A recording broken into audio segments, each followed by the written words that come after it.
Muraho bene data muri Kristo, ndabifuriza kugubwa neza. Uwiteka biteho abarebe neza, abahe kwaguka, abahe gukomera, abahe amagara meza, mubashe kumuhimbaza. Abakunzi ba Bibiliya n'inshuti z'ibyanditswe byera, turakomeje gahunda yacu yo gusoma Bibiliya. Igice cya 29 haravugwamo amategeko ajyanye n'iby'ubutambyi. Ibi aba ari byo ugirira Aroni n'abana be, ngo ubereze kunkorera umurimo w'ubutambyi, ujyane ikimasa kimwe n'amasekurume y'intama abiri adafite inenge. Adafite inenge. Nusoma Bibiliya neza ibintu by'amaturo n'ibitambo, uzagenda usanga Imana ivuga ngo bidafite inenge. Ikimugaye, ikirwaye, kigize gute, Imana yaracangaga.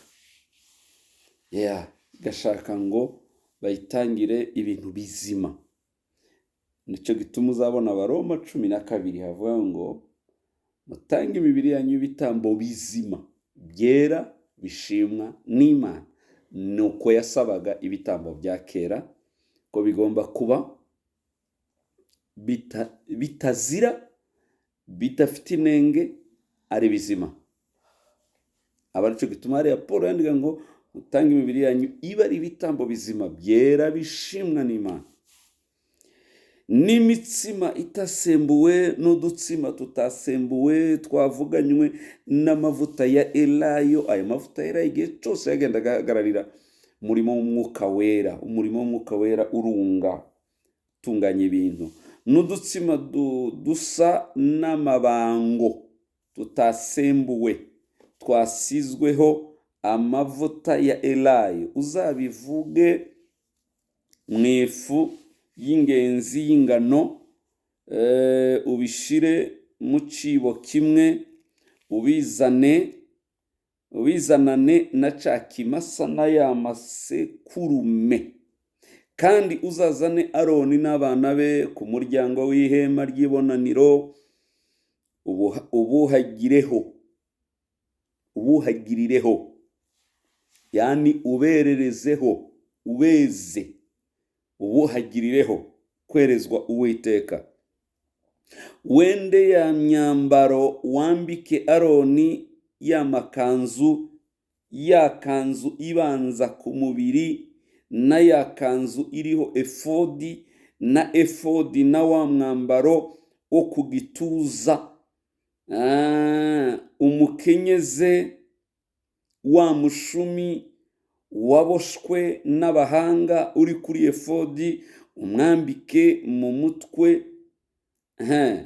Umushumi cyari kandi gifunga hano mu ba Efeso, muzabibona ngo mukenyeje ukuri, umukandara, mwambaye gukiranuka. Efodi yasobanura ngo ari umwambaro wera, ariko Bibiliya ikavuga ubu nyine ngo mwambaye gukiranuka, mukenyeje ukuri. Ari uriya bamwambikaga.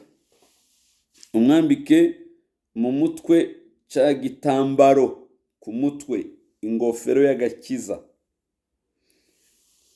Kizinze ugishireho ca gisate nicyo gisingo cera, maze wende amavuta yo gusiga uyamusuke mu mutwe, uyamusige. Uzane abana be ubambike amakanzu, ukenyeze imishumi Aroni n'abana be ubambike ingofero. Ku mutwe ingofero mw'ikaragakiza muri iki gihe cya none. Ubutambyi buzabe ubwabo bukomerejwe n'itegeko ridakuka. Wereze Aroni n'abana be umurimo wabo. Uzane cya kimasa imbere y'ihema ry'ibonaniro, Aroni n'abana be bakirambike ibiganza mu ruhanga. bakibikire imbere y'Uwiteka ku muryango w'ihema.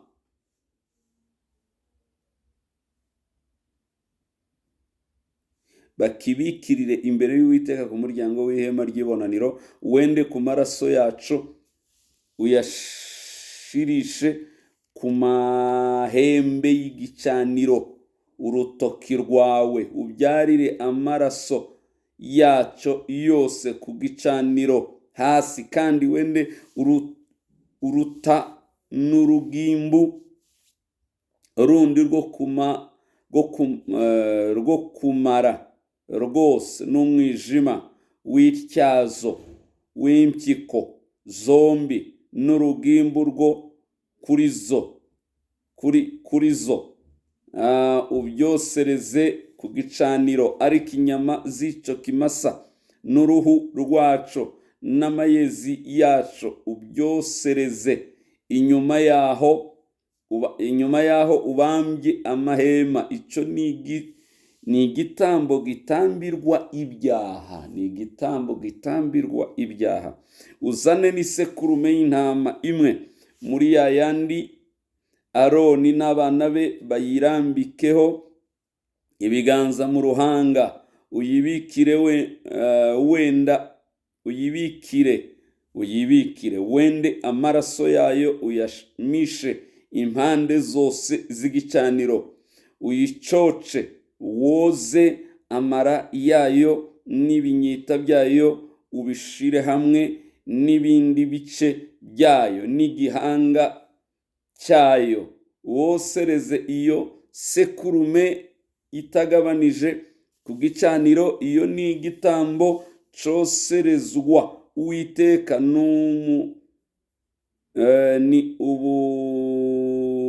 ni umubabwe n'igitambirwa Uwiteka kigakongorwa n'umuriro. Wende iyindi sekurume yari isigaye Aroni n'abana be bayirambike ibiganza mu gahanga, maze uyibikire wende ku maraso yayo uyakoze hejuru ku gutwi kw'iburyo kwa Aroni. Yani guhumanura imyumvire. No hejuru ku gutwi, hejuru ku matwi y'iburyo y'abana be, no ku igikumwe byabo by'iburyo, no ku mano yabo y'iburyo manini, ririya no rinini. Yana guhumanura imikorere yabo, gusigama ayo mavuta ku gikumwe, hariya guhumanura ingendo zabo. Icyo gituma birivuga ngo mugende uko bikwiriye umwami wacu Yesu, muneza muri byose.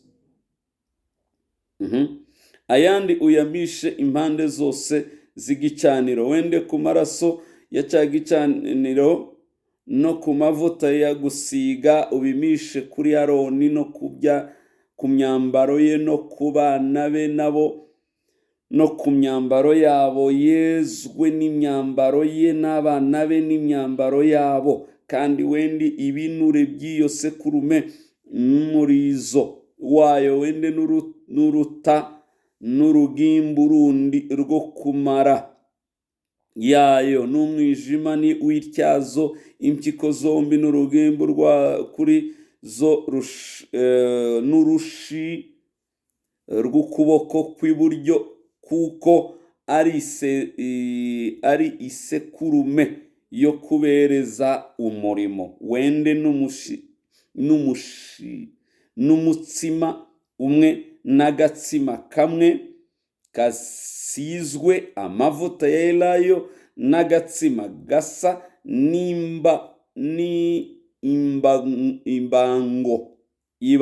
n'ibango kamwe, ubikuye muri cya cibo c'imitsima itasembuwe kiri imbere y'Uwiteka. Ibyo byose ubishire ku mashi ya Aroni no ku y'abana be, ubizunguze bibe ituro rizungurijwe imbere y'Uwiteka. Hari amaturo wagiraga ngo ituro rizungurijwe imbere y'Uwiteka.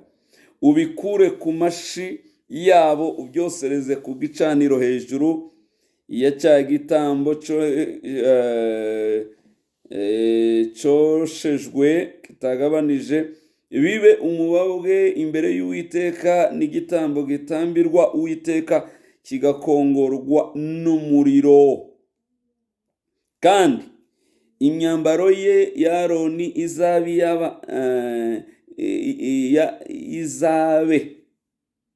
ya Aroni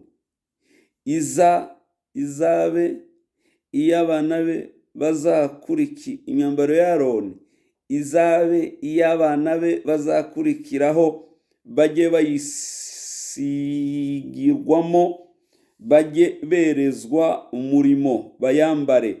Umwana we umuzunguye mu butambyi azajye ayambara iminsi 7 uko agiye kwinjira mu ihema ry'ibonaniro ngo akorere ahera.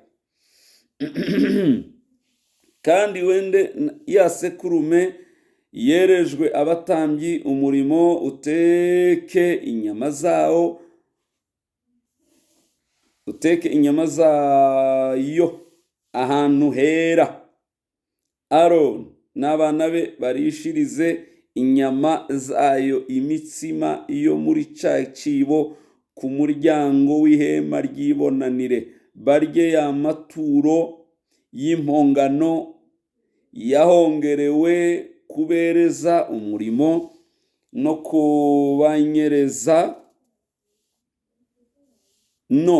kubanyereza utari uwo mu batambyi,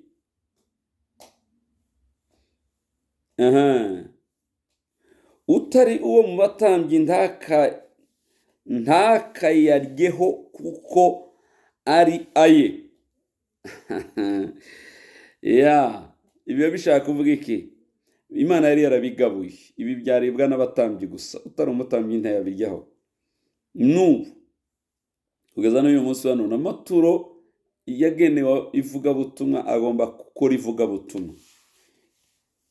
Amaturo afasha abahamagariwe gukora umurimo w'ubwami, kuko Paul yavuze ngo inka irisha ihinga nako tikabuzwe kurya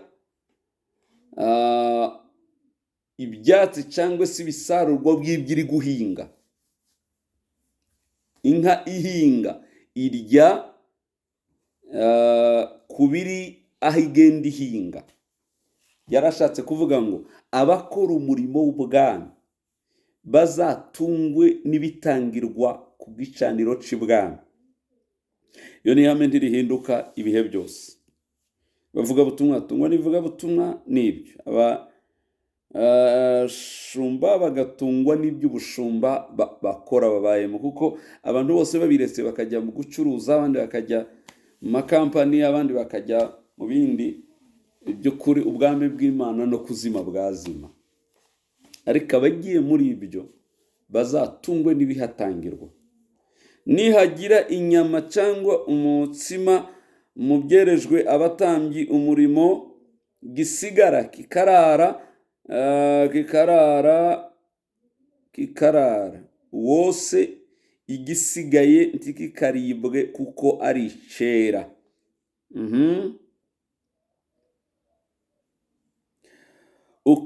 Uko bukeye uzajye utamba bene cya kimasa cyo gutambirwa ibyaha bibe impongano, utunganishe igicaniro iyo mpongano, kandi usigirire kuceza. Mu minsi 7 uzajye uhongerera icyo gicaniro uceze, maze kizabe icyera cyane. Ikizagikoreraho cyose kizabe ari icyera.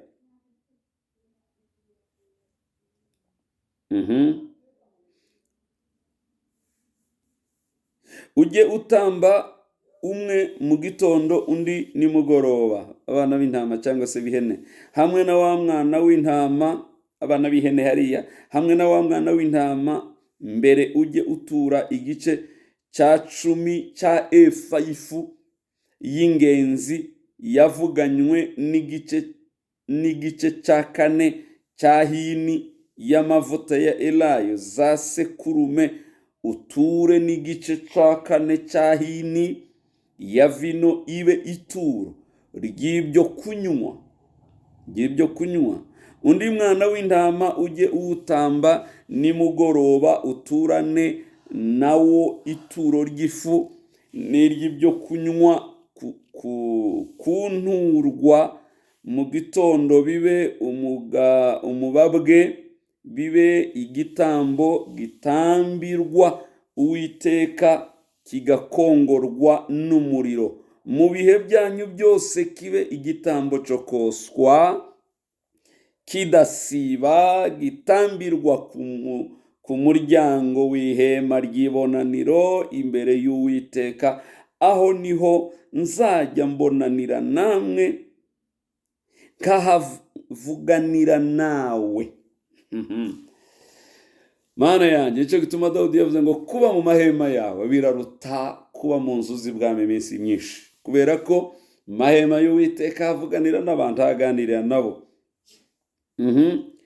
Nzeza ihema ry'ibonaniro n'igicaniro Aroni n'abana be nzabereza kunkorera umurimo w'abatambyi, kandi nzatura hagati mu Bisirayeli. Mana yanjye, cyangwa Uwiteka agatura hagati y'umuryango wawe, akabamo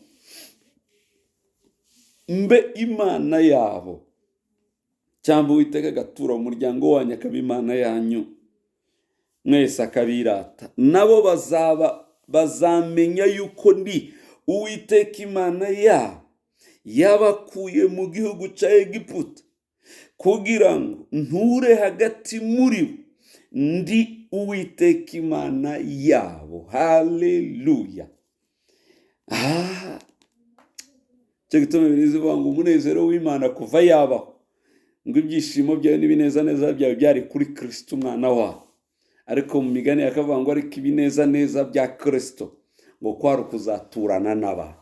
Nicyo gituma yahise ahindura izina, yita Immanuel, Imana izaba mu bantu. Immanuel nature iwanyu, Immanuel nabane n'urubyaro rwawe, Immanuel nabe mu byo ukora, Immanuel nakuzigama ibihe byose. Mbivuze mu izina rya Yesu umwami wacu. Amen, amen, amen.